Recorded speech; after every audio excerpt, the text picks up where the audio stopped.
You want a man to help you? No problem. One will clock in soon.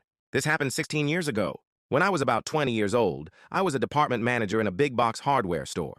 People said I acted 25, but I didn't even look 18.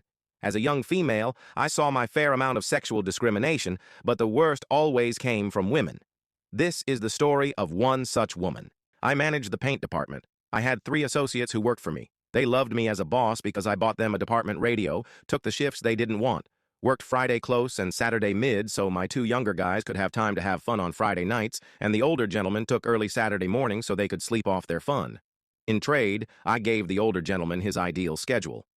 My team was awesome. One day I was in the department alone, and a lady came up and asked me where she could find the 5-gallon oil-based primer. I let her know that my location didn't carry the 5-gallon size of that primer. She told me that we did, and said that it was shelved right there, while suggesting I was too stupid to remember. Her husband gave me an apologetic look.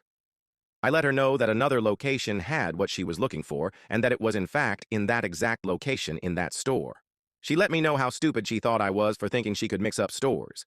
Then she began yelling and loudly insisting that I get a man out there to help her because she wanted someone competent and not a stupid little girl. Her husband actually tried to step in at that point, but I just smiled and let her know that a male paint associate would be clocking in any minute and that I would be happy to direct him to her as soon as he is on the clock. I smiled and waited for Joe to clock in. Joe was great and I knew he could handle this or I wouldn't have put him in this situation, but Joe was also new. He was learning things super quick, but still relied on the rest of us for help. When I saw Joe walking up, I quickly said that there was a customer who needed help. I let him know that she was upset and asked him to do his best to answer her questions. Joe walked up to the lady. She said, "Finally, a man."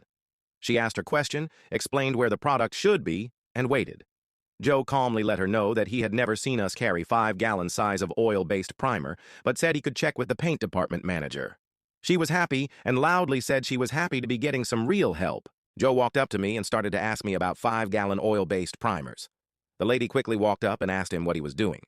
He turned and said, "This is my manager. She runs this department." The husband laughed out loud, the woman stormed off, and I bought Joe lunch.